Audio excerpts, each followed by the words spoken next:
Vamos a hablar de un don en particular, don de la divina voluntad.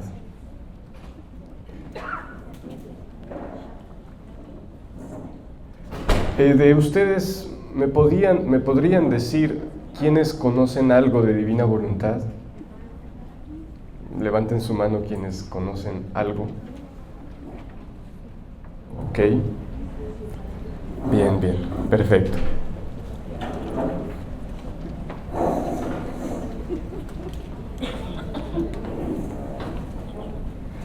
Bien. Vamos a reflexionar algunas cosas que quizá ya sabemos y de allí vamos a partir para reflexionar en otras más.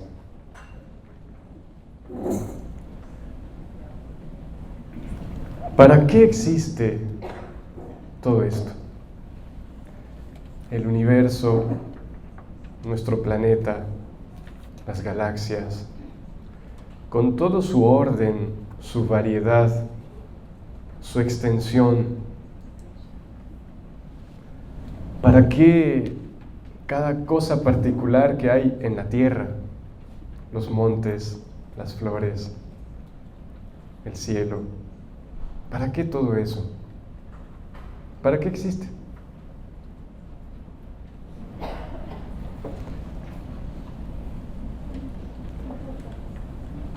En la mente de Dios, sabemos que Dios crea. En su mente, ¿qué se propone cuando crea todo?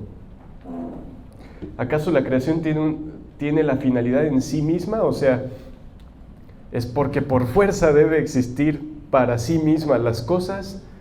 No. Las cosas no existen para sí mismas. Fueron creadas para el hombre, para el ser humano. Dios, Él por sí mismo no necesita las cosas, las crea para nosotros. Bueno, ¿y el hombre qué? ¿Qué es? ¿Quién es? Bueno, pues tiene un cuerpo, es decir, hay una parte de su ser que es material, y tenemos todos. Tiene un alma, ¿sí tenemos alma?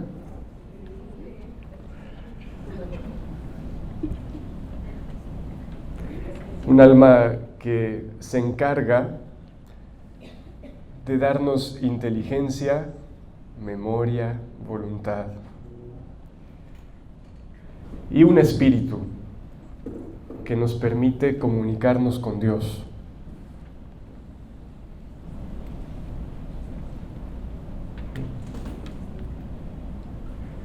Bueno, y si la creación fue creada para el hombre, ¿qué finalidad tiene? ¿Tiene una finalidad? ¿El ser humano tiene un propósito por el cual es creado? Pues sí lo tiene. ¿Y cuál es? ¿De dónde la obtuvo? ¿De dónde obtuvo el hombre esa finalidad? ¿Acaso de sí mismo? Si nosotros no tenemos por nosotros mismos ni siquiera la existencia. Así que esa finalidad la recibimos de quien nos creó. Así que, ¿para qué nos creó? ¿Para qué existimos? ¿Por qué Dios quiso crearnos? ¿Qué tenía Él en mente? ¿Para qué nos creó? ¿Alguien podría decir algo? Para amarle y servirle. Amarle y servirle, ciertamente. La Biblia nos dice que al crear al hombre Dios dijo, hagamos al ser humano a nuestra imagen como semejanza nuestra. Quisiera preguntar, ¿qué es ser imagen y semejanza de Dios? Ser santos. Ser santos, bueno, pero ¿en qué está el hecho de poder ser su imagen y su semejanza? Hacer lo que Él hace. Hacer lo que Él hace. Su voluntad. ¿Será acaso que Dios también tiene ojos, nariz, boca? ¿Y entonces nos le parecemos? ¿Sí creen que sea eso? Dios es espíritu. El ser divino por sí mismo no tiene ni ojos, ni nariz, ni boca. Es espíritu. Jesús, bueno, es Dios hecho carne, es Dios hecho hombre. Pero Dios por sí mismo no es material. Entonces, ¿dónde está sellada la imagen y la semejanza de Dios en nosotros?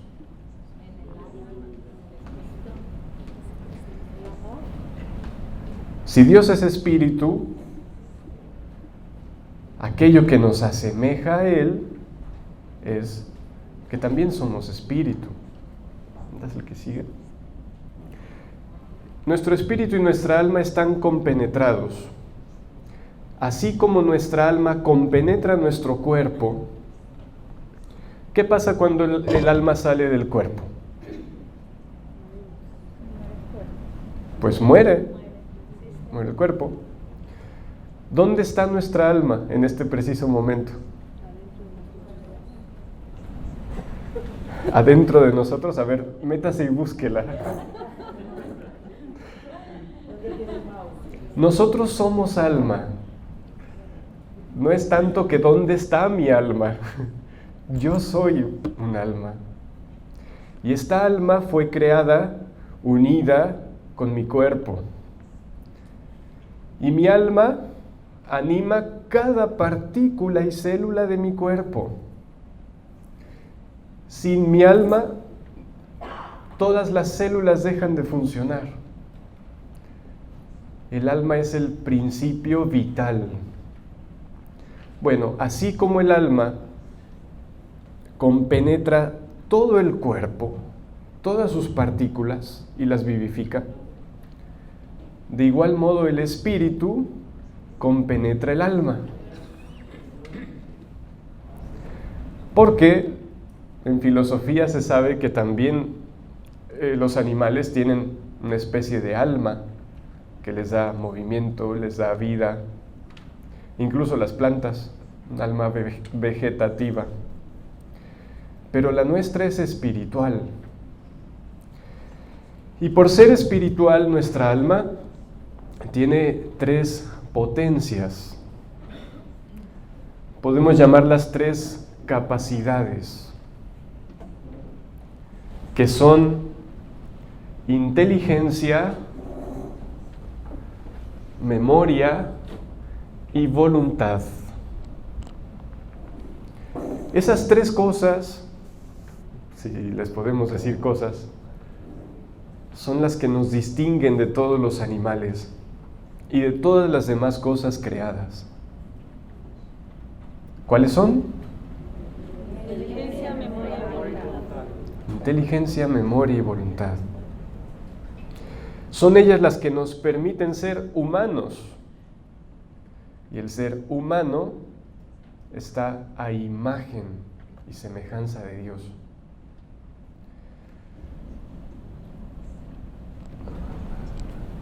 ¿Para qué sirven esas 3 cosas?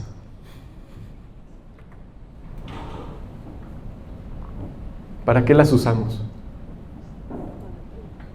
¿Mande? Para todo, La memoria, ¿para qué? Perdón, la inteligencia, ¿para qué la usamos? para nuestra capacidad de razonar, de tomar decisiones. Capacidad de razonar, hacer buenas decisiones. ¿Y para qué fue creada?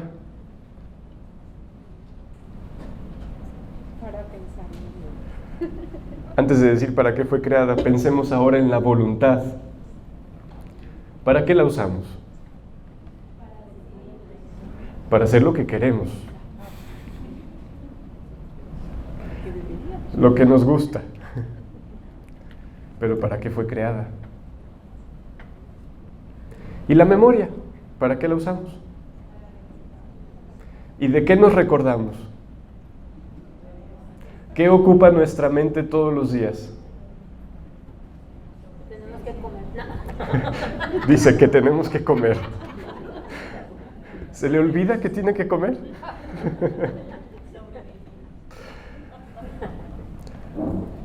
Habitualmente nuestra memoria está llena de cosas del pasado y nos solemos enfocar en las cosas negativas además. No me quisieron, no me dieron, no esto, no aquello. Pero ¿para qué creó Dios esas tres cosas?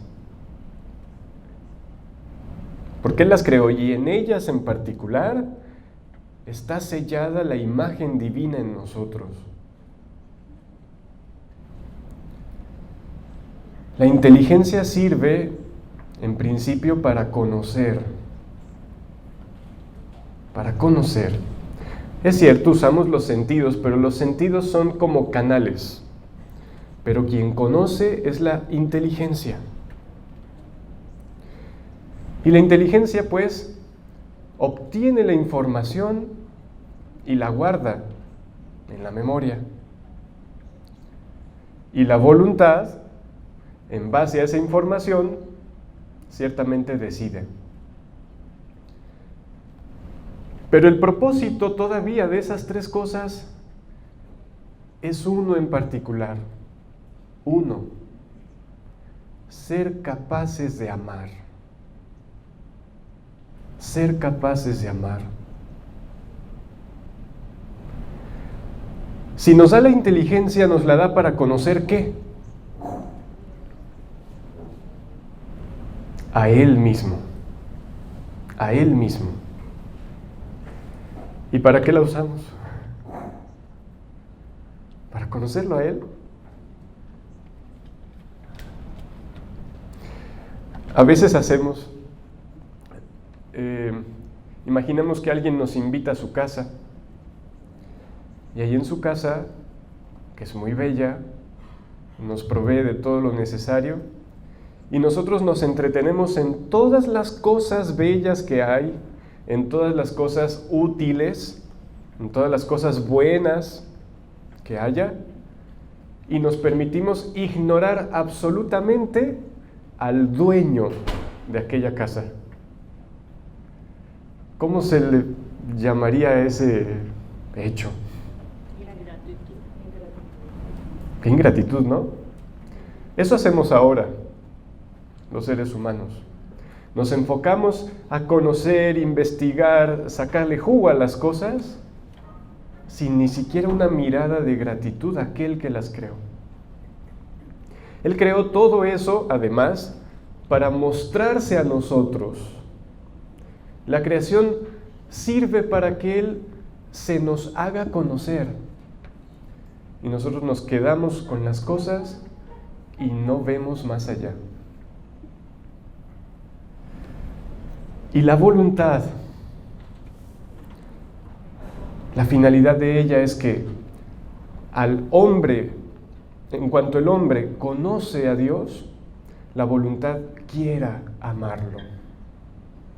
Quiera amarlo. ¿Pero para qué la usamos? Para todo menos para amar. La usamos para buscarnos a nosotros mismos, para darnos gusto a nosotros mismos, no para amar.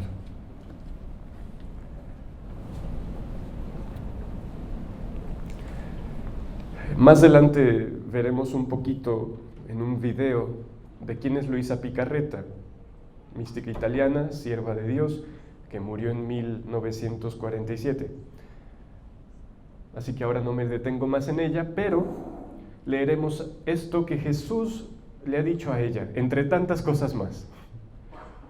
Pero un día ella estaba rezando y su oración era: Jesús, ven a hacerme compañía.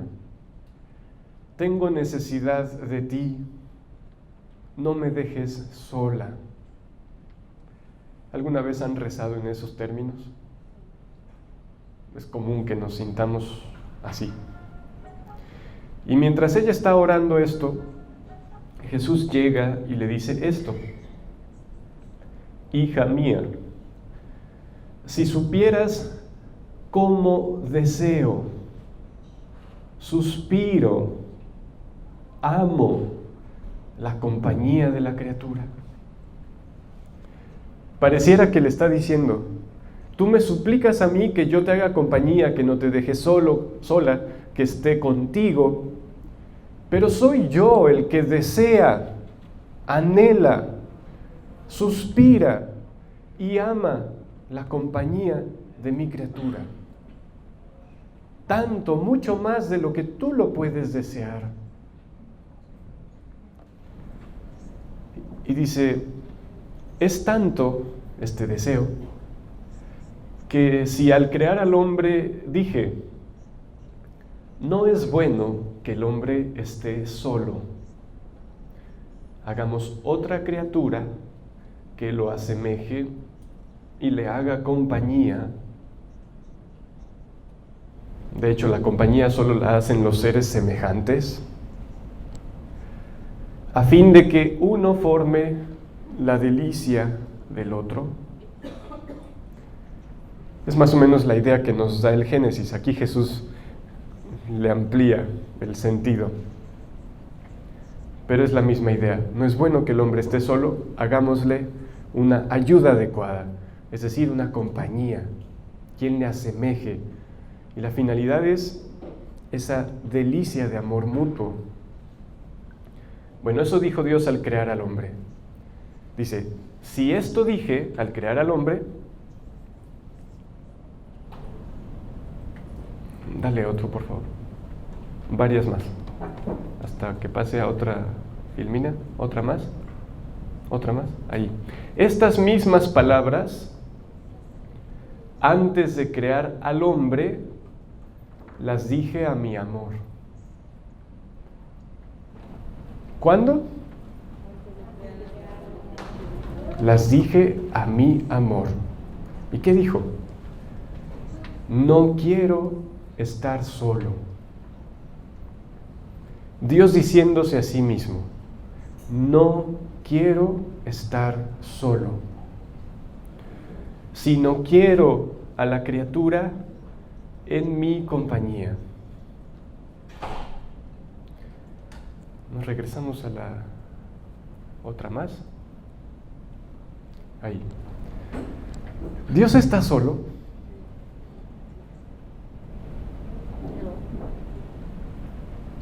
Sabemos que Dios no es una sola persona, sino que Dios es 3 personas, Padre, Hijo y Espíritu Santo. Así que Dios no es soledad, Dios es comunidad de amor. Entonces, ¿por qué le ha dicho esto a Luisa? No quiero estar solo. O sea, eso habría dicho Dios a sí mismo antes de crear al hombre. No quiero estar solo, sino quiero crear a la criatura en mi compañía. Si Dios no está solo, ¿por qué dijo no quiero estar solo? ¿Por qué? Porque quiere recrearse.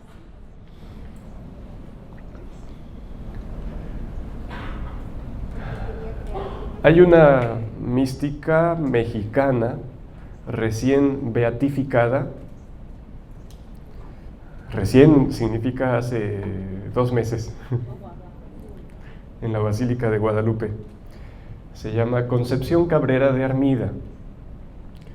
Y a ella en algún punto Jesús le explica un poquito de la Trinidad.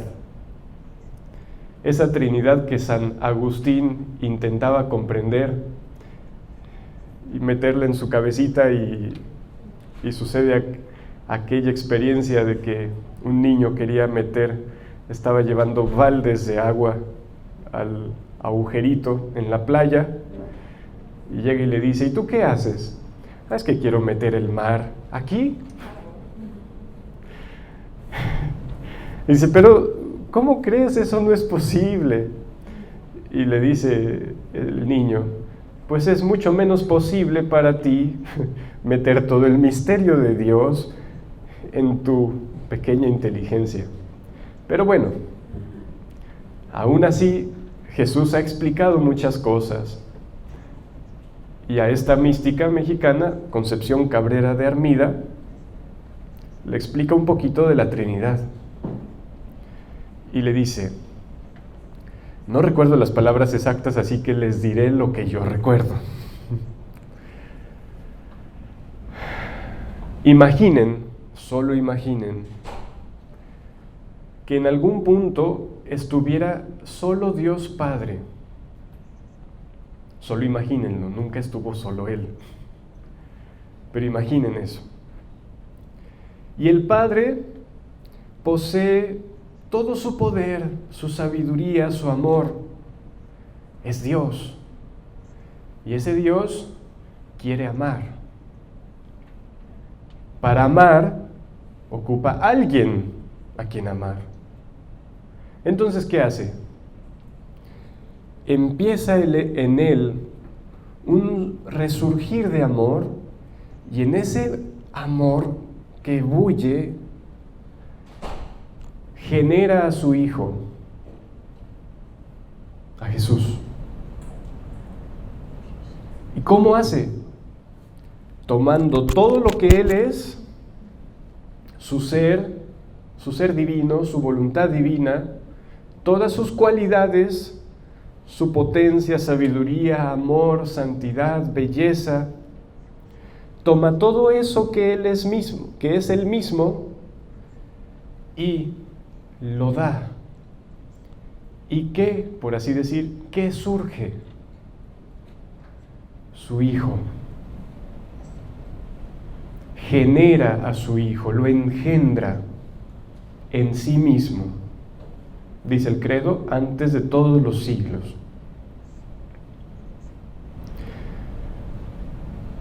Les decía al principio que imaginaran esto, así como si en algún punto hubiera estado el Padre y luego llega el Hijo, pero no es así.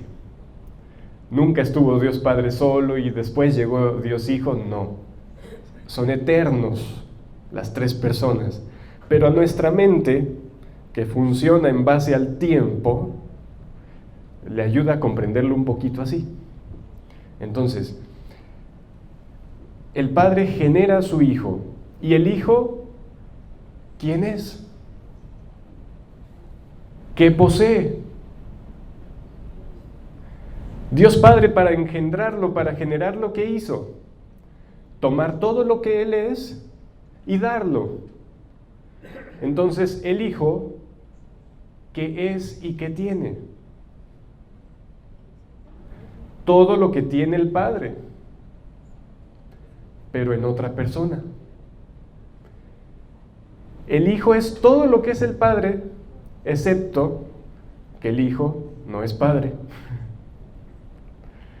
El Padre tiene su Hijo y el Hijo tiene su Padre. Poseen todo en común, excepto el carácter de Padre. El Padre solo es Padre, no Hijo, y el Hijo es solo Hijo y no Padre. Imagínense el instante en el que, imaginémoslo, el Hijo tiene la conciencia de quién es su Padre, de ese desbordante amor que lo engendra continuamente, porque Dios Padre todo el tiempo está generando a su Hijo, todo el tiempo se está dando a Él, todo el tiempo está mal dicho, porque ellos viven en la eternidad. O sea, eternamente es eso. ¿Qué quiere hacer el Hijo? Cuando ve todo ese amor del Padre hacia Él, ¿qué quiere hacer el Hijo? Corresponder a su Padre. Y entonces, hay un flujo, un torrente, un círculo incesante de amor entre ellos dos. Y ese amor se personifica, no se queda como algo, sino que viene a ser alguien. Y ese alguien es el Espíritu Santo. Y como decía desde el principio, los tres son eternos. Dios Padre eternamente engendra a su Hijo, y el Espíritu Santo eternamente fluye entre ellos, formando una perfecta e indisoluble unidad de tres personas. ¿Qué hay entre ellos? ¿Acaso ellos están muy tristes? ¿Acaso tienen muchas necesidades, carencias, dificultades? Todo es amor, amor desbordante, unidad perfecta, no como en nuestras familias donde el papá quiere ir a tal lugar, la mamá quiere ir al otro, el hijo quiere hacer aquello y en poco coinciden o casi nada, y entonces hay discordia, falta de unidad y de amor. Eso en la Santísima Trinidad no sucede. ¿Por qué no sucede? ¿Cuántas voluntades tiene la Santísima Trinidad? Una sola. Esas tres personas no tienen tres voluntades, tienen una sola. Y esta sola voluntad es la fuente de todo ese amor divino que circula entre ellos tres. Pero sí tienen un problema, por así decir. Aunque todo es perfecto, bellísimo, feliz allá adentro, tienen un problema. Que esos tres son uno. Y ese uno, si se queda con todo su amor solo encerrado en ellos, explota. De hecho, explotó. Y eso fue la creación del hombre. La explosión del amor divino que dice, toda esta plenitud, toda esta perfección, felicidad, amor, no puede quedarse solo dentro de nuestra Trinidad. Quiere salir, quiere darse a otro, porque si bien nosotros somos tres personas, sin embargo somos un solo ser. Y un amor que se quede encerrado en un solo ser, por así decir, sería ¿cómo? Un tanto egoísta. Sé que eso no aplica en Dios, pero ese amor divino no se quiere quedar allí, quiere darse. ¿A quién se da? No había nadie.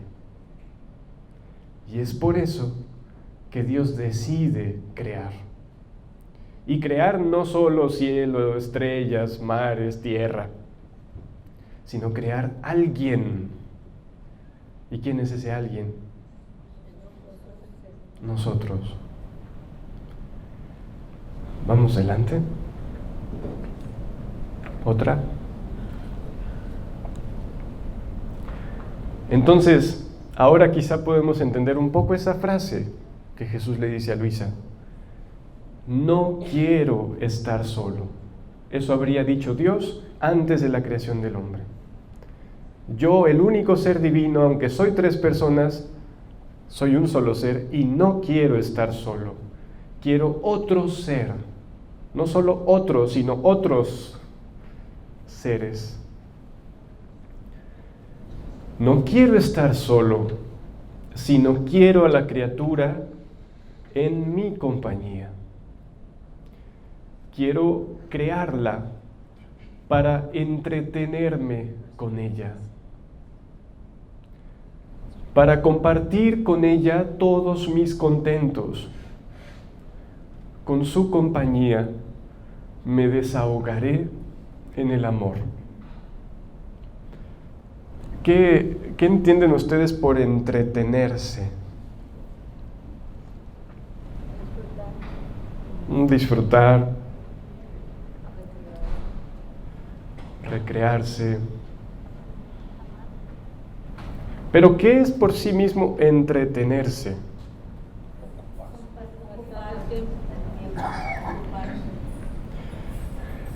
Etimológicamente, al menos en español, la palabra por sí misma dice lo que significa, lo que contiene. Tenerse entre. El uno al otro tenerse entre. Que tú me tienes y que yo te tengo. Nos tenemos mutuamente. No sé si eso hace sentido en inglés, pero en español la palabra por sí misma lo dice, entretenerse. Tenerse el uno al otro, y no solo así como tú estás allí, yo estoy aquí, sino tú me tienes, me posees, y yo te tengo y te poseo. Pero ¿quién ha dicho eso? Un Dios que dice, quiero entretenerme con mi criatura. No solo significa pasar un buen rato, sino quiero que ella me tenga como yo la tengo a ella. Quiero crearla para compartir con ella. ¿Cuántos contentos? Todos.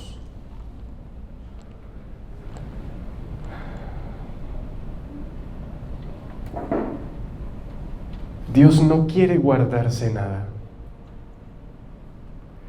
Si su amor divino guardara algo solo para Él, su mismo amor le diría, no, esto no puede ser. Soy amor y el amor por naturaleza se entrega por entero. Así que Dios crea al hombre para compartirle todo lo que Él es y todos sus contentos. Nuestro ser fue diseñado para eso. No estamos ahora como Dios nos creó por el pecado original. Pero en su diseño original, Dios nos habilitó para compartir todos sus contentos. Y dice, con su compañía me desahogaré en el amor. ¿Qué significa desahogar?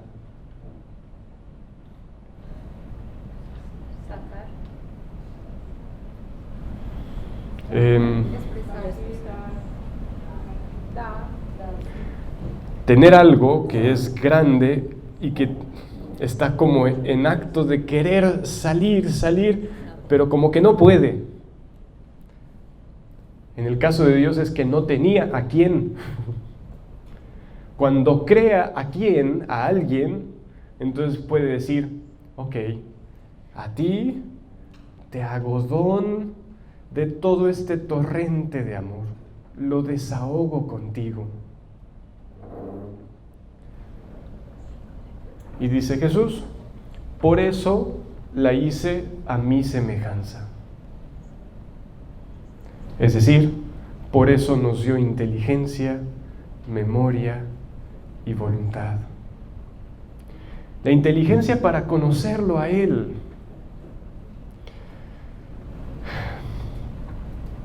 Cuando de repente un joven se enamora de una mujer, puede quedarse solo viéndola.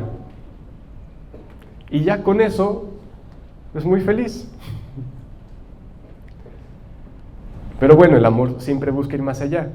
Pero lo que quiero decir es que si humanamente basta solo estar conociendo a la persona para ya ser feliz, Dios, el ser divino, encierra en sí todas las bellezas, todas las cualidades buenas de todas las criaturas, pero al infinito. de todas las criaturas juntas. ¿Se imaginan qué será conocerle? Tan solo en eso hay bastante para ser feliz inmensamente y eternamente. Pero además en amarlo.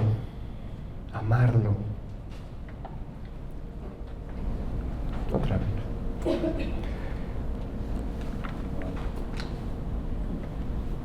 Y el universo, con las cosas creadas. Hace rato dijimos que el universo fue creado para el hombre. Después hablamos de para qué fue creado el hombre. ¿Y cuál fue la respuesta? ¿De para qué fue creado el hombre?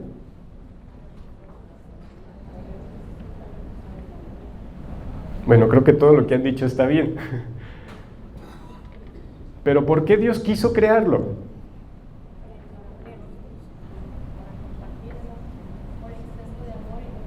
Porque Él quiere amar. Y amar a otro. No solo amarse a sí mismo dentro de la Trinidad. ¿Dios tiene alguna necesidad? ¿No? ¿Están seguros?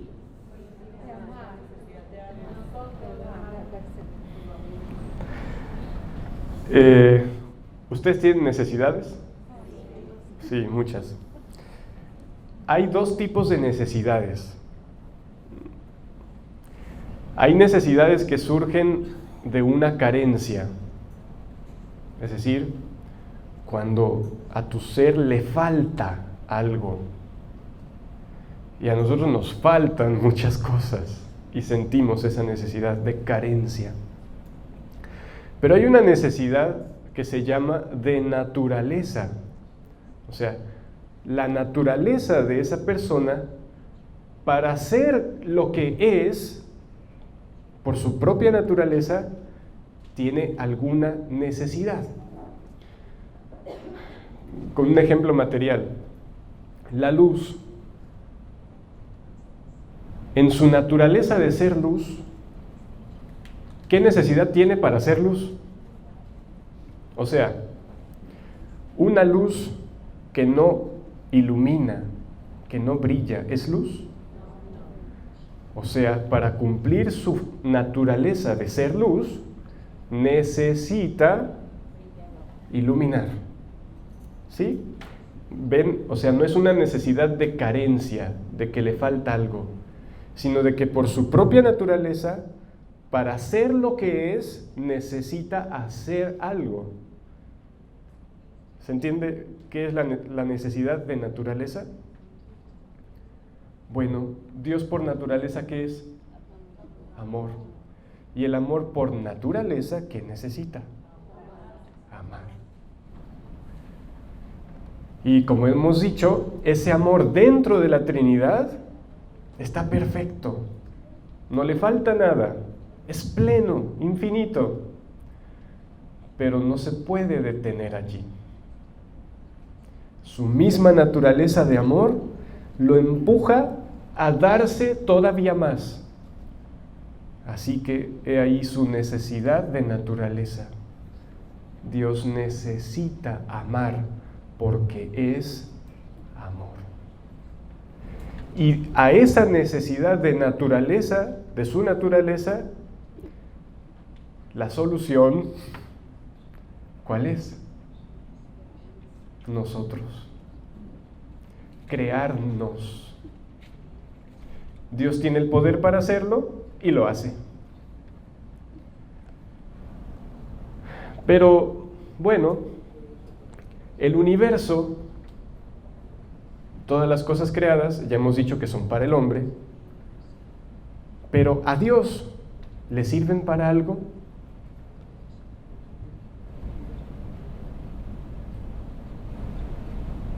¿A Él, a su propio ser, le sirven para algo las cosas creadas? ¿No?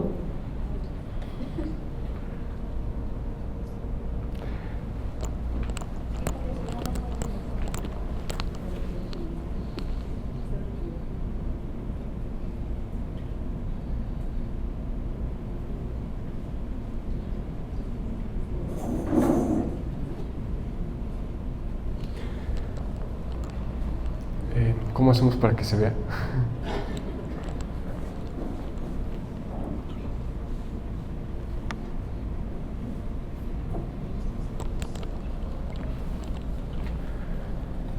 Un día Jesús le dice a Luisa,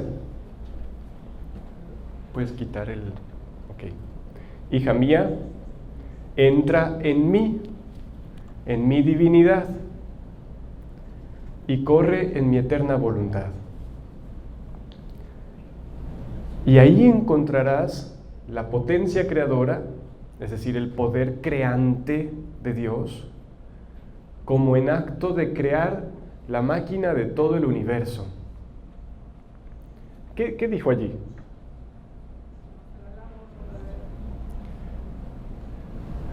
Para Dios, ¿hace cuánto que Él creó el universo? ¿Miles de millones de años? Para Dios no hay pasado y no hay futuro. Todo es presente y eterno. Así que en su divinidad, la creación del universo está como si estuviera sucediendo ahorita. Cuando el alma entra en la divina voluntad, aunque no hemos hablado de cómo es eso, como le he dicho ahí, encuentra en la voluntad de Dios lo que Dios ha hecho en el pasado, lo encuentra en presente. Así que Jesús le dice, entra en mi voluntad y ahí encontrarás en ese eterno presente, ahorita en acto, el momento en el que creo todas las cosas. ¿Y para qué quiere Jesús que Luisa entre y vea ese acto de la creación del universo?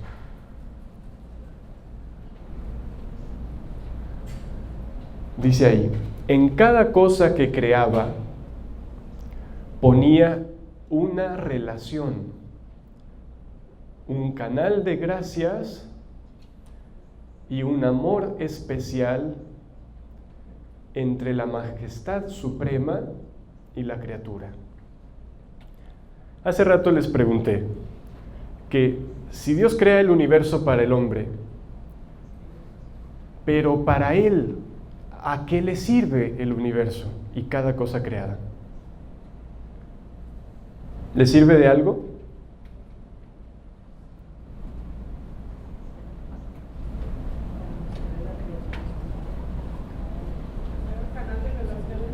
¿Será que Dios tiene sed y dice, ay, voy a crear agua y voy a tomar?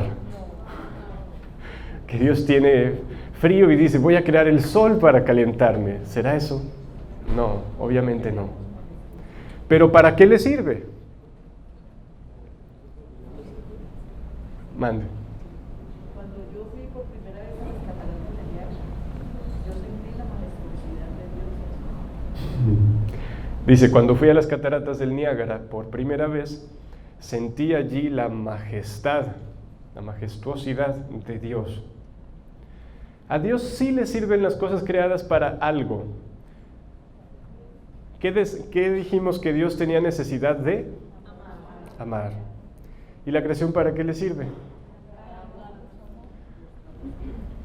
Como usa cada cosa creada como un canal de gracias y de amor especial a la criatura. O sea, Él no ocupa el sol para sí mismo, ni ocupa nada más. Pero ya que Él necesita amar, crea todas las cosas con toda su variedad y su belleza y las usa como canales de amor. Así que la creación le sirve para desahogar amor. Pero ese amor, ¿qué? ¿Es para que se quede así como vagando en el universo? ¿A dónde va ese amor? A la criatura. ¿Ven para qué le sirve a Dios la creación? Le sirve para amar.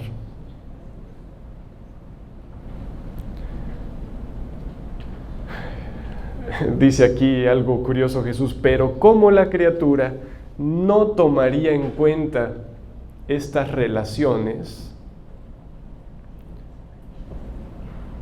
¿Esas relaciones dónde están? O sea, Dios usa cada cosa como para tender un nuevo lazo, un nuevo vínculo de amor con la criatura. Como la criatura, es decir, nosotros, no tomaríamos en cuenta esas relaciones, esas gracias, ese amor, Dios debería haber suspendido la creación. Debería haber suspendido la creación. O sea, imagínense a Dios viendo en el tiempo y diciendo, ok, este es mi plan. Para esto voy a crear el universo, para amar a mi criatura. Pero mi criatura no lo va a tomar en cuenta, así que ¿para qué lo creo?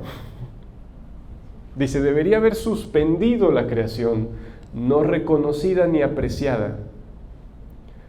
Pero la divinidad, al ver la humanidad de Jesús, porque Jesús se iba a encarnar para ser el rey de la creación. Entonces Dios ve la humanidad de Jesús, es decir, a Dios hecho hombre, que tan bien, tan perfectamente debía apreciar la creación y por cada cosa iba a tener sus relaciones con el Eterno, iba a reconocerlo, a amarlo. La divinidad viendo eso, que Dios hecho hombre sí iba a reconocer todo ese amor del Padre, toda esa plenitud. Entonces, no solo por ella, por la humanidad de Jesús, sino por toda la familia humana, no miró la culpa de los otros hijos. Dijo, bueno, los demás no se van a dar cuenta, van a estar todos en su rollo y en su mundo, pero Jesús va a amar en todo al Padre y va a hacer todo lo que los demás no van a hacer. Y con sumo contento distendió el cielo, tapizándolo de estrellas, sabiendo que aquellas estrellas debían ser tantas y variadas relaciones, gracias sin número, ríos de amor que debían correr entre mi humanidad y el ente supremo. ¿Saben qué es ente? Ser, en términos filosóficos, el ser supremo. El Eterno miró el cielo y quedó contento. Nos dice el Génesis que a cada cosa que Dios creaba, Dios vio que era bueno. ¿Por qué era bueno? Porque servía a la finalidad buena de amar. El Eterno miró el cielo y quedó contento al ver las inmensas armonías, las comunicaciones de amor que abrió entre el cielo y la tierra. Por eso siguió adelante y con una sola palabra creadora creó en este cielo el sol, como relator continuo de su ser supremo. ¿Qué significa relator? ¿Qué es un relator? ¿O quién es un relator? El que relata, el que dice, el que muestra, manifiesta, enseña. Dice que creó el sol como relator de su ser divino, dotándolo de luz, de calor, dejándolo suspendido entre el cielo y la tierra, en acto de regir todo, de fecundar, de calentar y de iluminar todo. Dice que parecería que el sol dijera esto, parecería, el sol no habla, pero con su existir es como si dijera al hombre esto: yo soy el más perfecto predicador del ser divino. Miradme y lo reconoceréis. Él es luz inmensa, es amor interminable, da vida a todo, no tiene necesidad de nada, ninguno lo puede tocar. Mírenme bien y lo reconoceréis. O sea, esas son cualidades de Dios, pero que al crear el sol se las ha puesto. Y entonces, ¿el sol de qué tiene necesidad? ¿El sol necesita de la tierra por sí? No. Sin embargo, el sol, mejor no hablo de eso. Dice que el sol diría, yo soy, o bueno, sí puedo hablar un poco de eso. Aquí en la tierra tenemos los frutos de los árboles, con sus colores y con sus sabores, sus formas. Pero las cosas tienen color. ¿Ustedes creen que las cosas tienen color? Las cosas no tienen color. Nada tiene color. La luz tiene color. Es más, tiene en sí todos los colores. Lo único que tienen las cosas es la capacidad de reflejar algún tono de la luz. No sé si se entiende eso. Las cosas por sí no tienen color, pero su textura, su superficie, el modo como está la materia en ellas, hace que de los 7 tonos que tiene la luz, se absorben la mayoría y se refleja uno. Así que por decir, esta tela absorbe de la luz, en este caso esta luz eléctrica, pero si fuera del sol sería igual, absorbe el tono azul, el tono verde, el tono amarillo y solo refleja ¿cómo se llama este? El guinda, el rojo. ¿Se entiende eso? Así que si bien la luz no necesita de las cosas, sin embargo, las cosas le sirven para reflejarse. Dios no necesita de nosotros, pero a fin de manifestar quién es Él, algo así hace.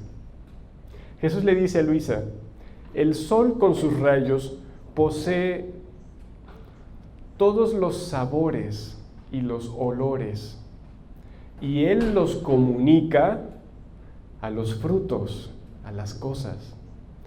De igual modo, Dios posee todo, pero a fin de comunicarlo, nos crea a nosotros. No quería hablar de eso porque se ocupa explicarlo un poco más, pero espero eso sirva de un poquito. Dice que el sol diría, yo soy su sombra de Dios, yo soy como su sombra. ¿El sol es una sombra? Es la cosa más luminosa que hay. Pero el sol diría de sí mismo, yo soy la sombra de Dios, reflejo de su majestad, su relator continuo. Oh, qué océanos de amor, de relaciones se abrieron entre mi humanidad y la majestad suprema. Así que cada cosa que tú ves, hasta la más pequeña florecita del campo, era una relación más entre la criatura y el Creador. ¿Y nosotros para qué usamos las cosas creadas? Para obtener dinero. Sí, vemos las cosas y decimos, ¿y a esto qué de utilidad le puedo sacar?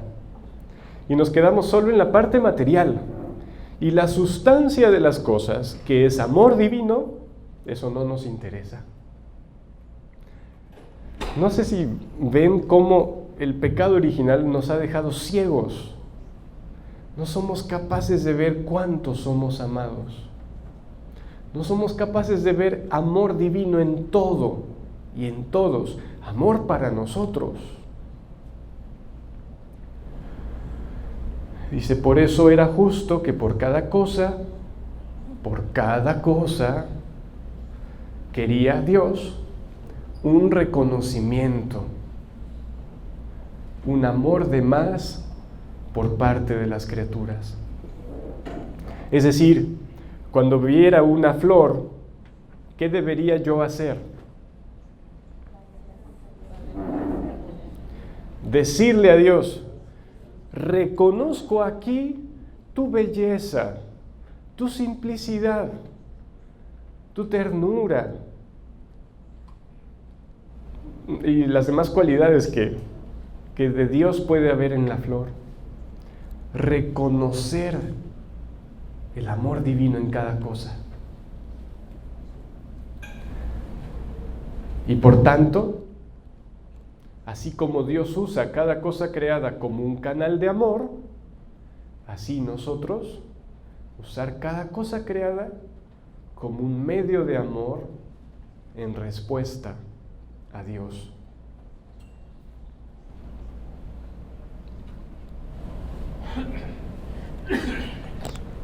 Sí, al PowerPoint. Y más abajo. Ahí. No, más.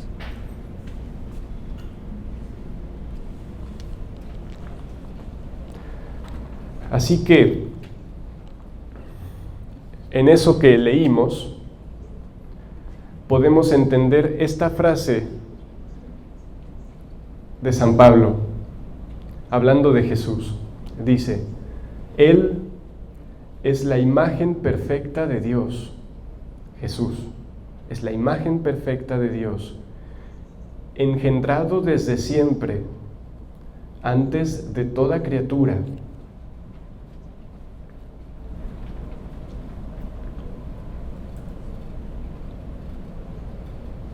En Él fueron creadas todas las cosas del cielo y de la tierra.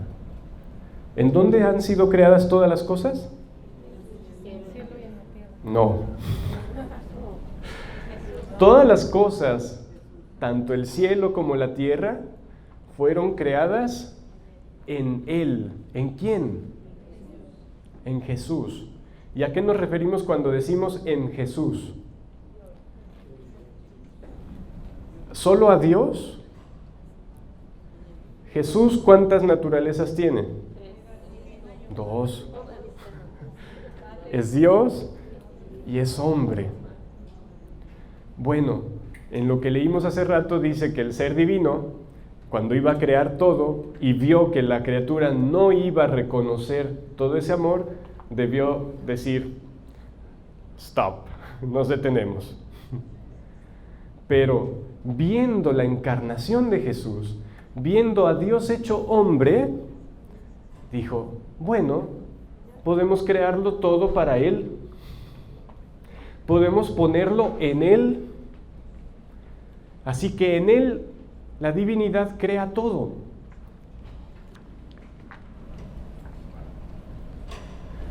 Las cosas visibles, las invisibles, los tronos, las dominaciones, los principados, las potestades.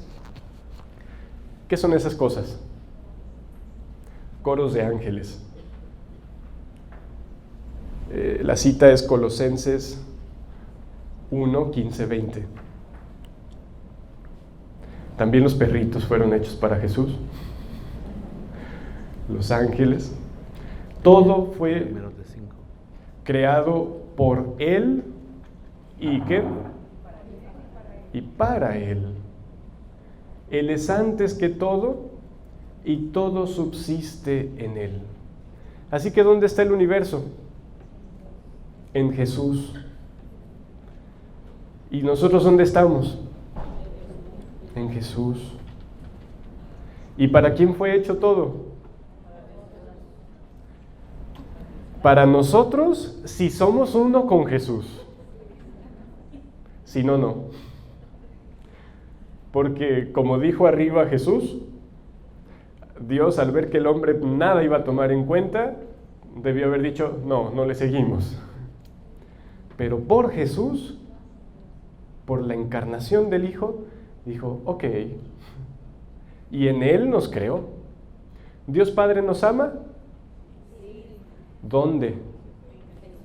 En Jesús. ¿Nos ve a nosotros dónde? En Jesús. Y en el acto en el que ama a Jesús, nos ama a nosotros. Si yo no quiero vivir en Jesús, mi lugar se llama infierno. Ese es el infierno, el lugar de los que no quieren vivir en Jesús. Él es la cabeza del cuerpo de la iglesia. ¿Y qué es la iglesia? La comunidad de todos aquellos que se adhieren por el bautismo a la vida de Jesús. Él es la cabeza del cuerpo de la iglesia. Si Él es la cabeza, ¿nosotros qué somos? Su cuerpo. Y bueno, al rato hablamos de eso. Él es el principio, el primogénito de los muertos, para que tenga la primacía sobre todas las cosas. A Él no le correspondía morir, como hablamos ayer de la pasión, pero aún Él quiso pasar por la muerte y tomar en Él las muertes de todos, para que tenga la primacía sobre todas las cosas. Y plugo al Padre, quiso el Padre, que en Él, en Jesús, habitase toda la plenitud. Entonces, ¿cómo quedamos? ¿El universo fue creado para quién? ¿Para nosotros o para Jesús? Dale el que sigue. ¿Por qué todo en Jesús? Ya vimos que todo fue creado en Él, pero ¿por qué?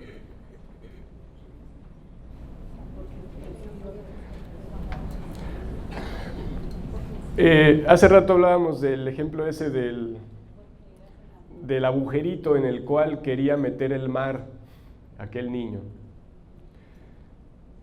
Dios, cuando quiere amar, ¿qué creen que hace? Agarra un gotero y dice una gotita. ¿Creen que así hace? Pero a ustedes les cabe todo el mar del amor divino. Uy, qué problema. Dios quisiera darles todo, pero no les cabe. Eso sería un problema para Dios. Imagínense a Dios queriendo dar todo el torrente de su amor, pero la criatura que creó para eso no le cabe. Qué problema, ¿no? ¿Qué puede hacer Dios?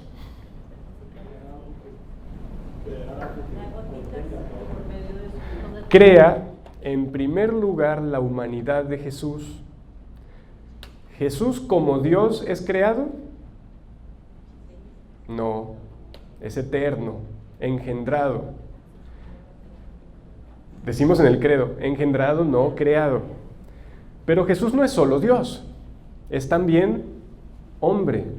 Y su naturaleza humana, que es su cuerpo y su alma de hombre, ¿eso es creado? Sí, su naturaleza humana. ¿Creado por quién? Por Él mismo como Dios. Bueno, de ese modo, al Él tener una naturaleza humana, pero Él que es persona divina, allí cabe todo. Es así como Dios arregla ese problema de que a una criatura no le cabe todo, pero dice, pues yo me hago humano, yo mismo Dios me hago humano, y entonces allí sí puedo ponerlo todo. ¿Se entiende por qué Dios quiso crearlo todo en Jesús? Porque solo en Él la divinidad podía vertir el mar del amor. Y si nosotros estamos fundidos en Él, entonces podemos recibirlo. ¿Es el que sigue? Hace rato quedamos en una pregunta que quedó toda dividida, de que para quién Dios había creado todo. Y la mitad dijo que para Jesús y la otra mitad dijo que para nosotros. Dice San Pablo a los Corintios, carta primera, capítulo 8, versículo 6. Para nosotros no hay más que un solo Dios, que es el Padre, del cual tienen el ser todas las cosas, que nos ha hecho a nosotros para Él. ¿Para qué nos hizo? Para Él. Y no hay más que un solo Señor, que es Jesucristo, por quien han sido hechas todas las cosas. Y nosotros somos por Él cuantos somos. O sea, Dios nos creó a nosotros para Él, pero lo hizo por medio de Jesucristo. Y si la creación es para nosotros, es solo a través de Jesús. Nosotros somos finalidad de la creación en la medida en que estamos unidos a Jesús. Y a través de Él, la creación es para nosotros.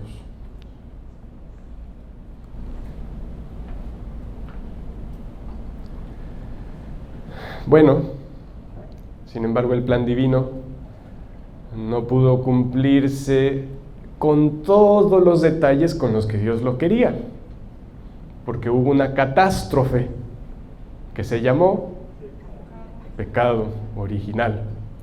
De ese hablaremos en la siguiente plática. De esa catástrofe que es, alguien me preguntaba ayer, pero ¿yo qué tengo que ver con el pecado original? Eso lo hicieron aquellos y yo. De eso hablaremos un poquito. ¿A qué hora es la siguiente? Después del Padre, ya viene el Padre. Ah, ok. Esperamos al Padre Héctor. ¿Mande? Si quiere aprovechar algo. ¿Alguna duda mientras llegue el Padre? ¿Algún pero? Mande. ¿Dónde quedan los ángeles? En lo que leímos en la otra cita, dice, para Él y en Él fueron creadas las potestades, principados, dominaciones. Son los coros de los ángeles. Dios los crea también para Jesús.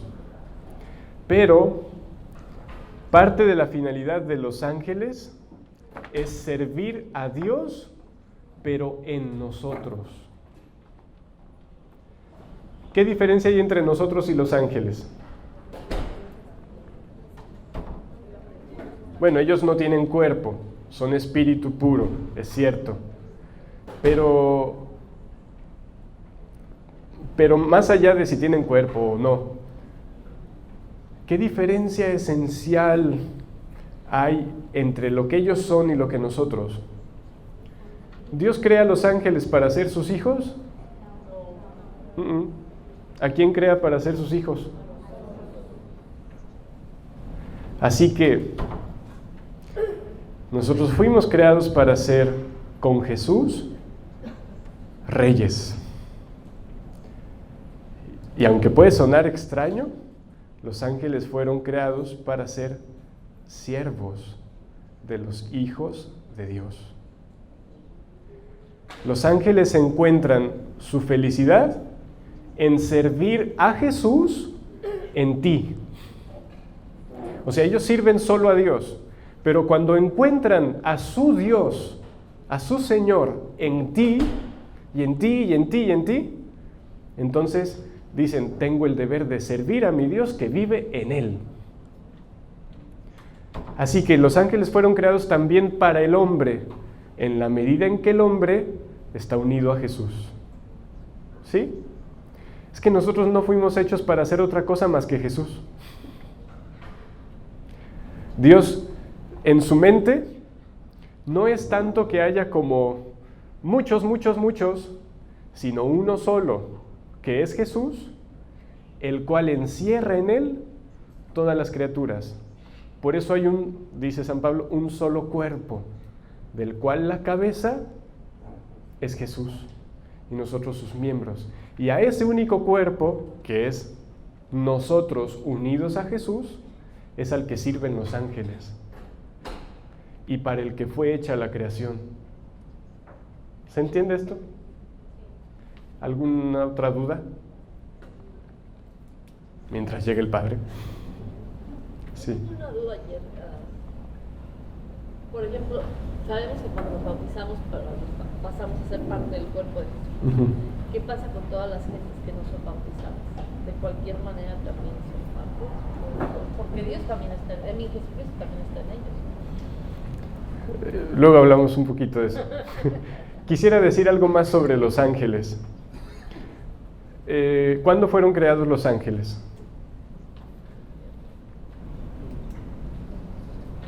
¿Cuándo?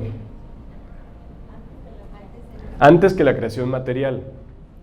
En teología se entiende que cuando la Biblia dice hágase la luz, se refiere no a la luz material, porque hasta días después dijo y haya lumbreras. O sea que el sol, las estrellas vinieron después. Ese primer hágase la luz se refiere a todos los seres espirituales.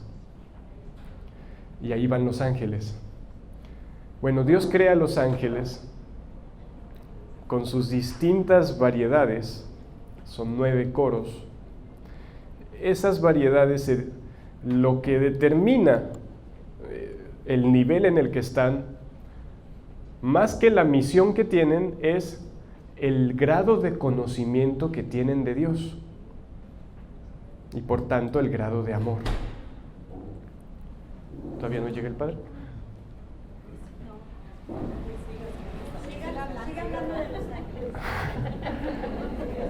Entonces,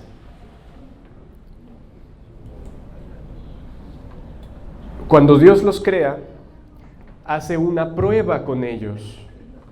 El hombre también tuvo una prueba y hablaremos un poquito de eso. Pero cuando Dios crea a los ángeles, les hace una prueba. Esto lo describe una mística española que del año 1600, Sor María de Jesús de Ágreda. Y dice que en esa prueba Dios les mostró a los ángeles su proyecto, del cual incluye que iba a crear a sus hijos. Dios iba a crear sus hijos.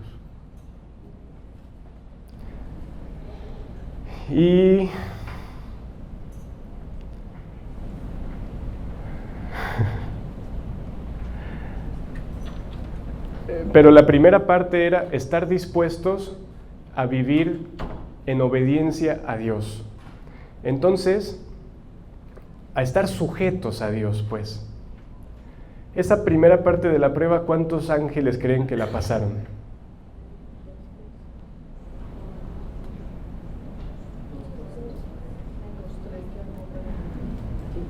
La pasaron todos. Porque todos los ángeles dijeron, bueno, es muy razonable, Dios crea, por lo tanto, es totalmente justo que le sirvamos, le reconozcamos como Dios y le adoremos. Pero Dios les dice, me haré hombre, el Hijo se hará hombre. Y es como si Dios les hubiera hecho una visión en el cual vieron la humanidad de Jesús. Y Dios les dice que deben servirlo y adorarlo, no solo como Dios, sino también hecho hombre.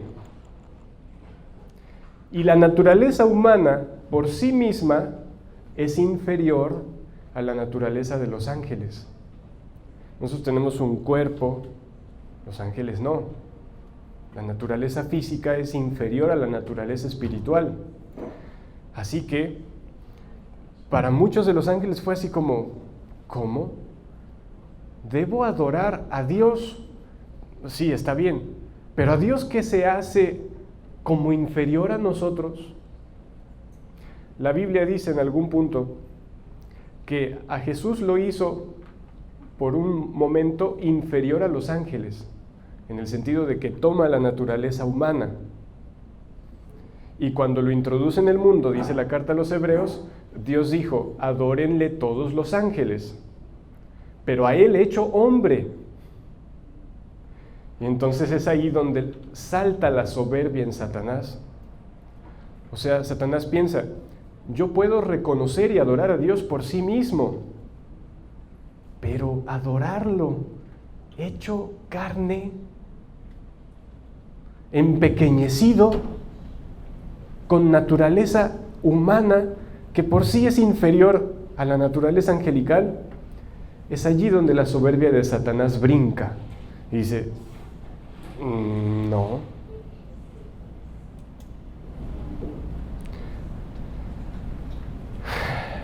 Es por eso que a fin de ser salvo se debe reconocer a Jesús como Señor, no solo a Dios, sino a Dios hecho hombre.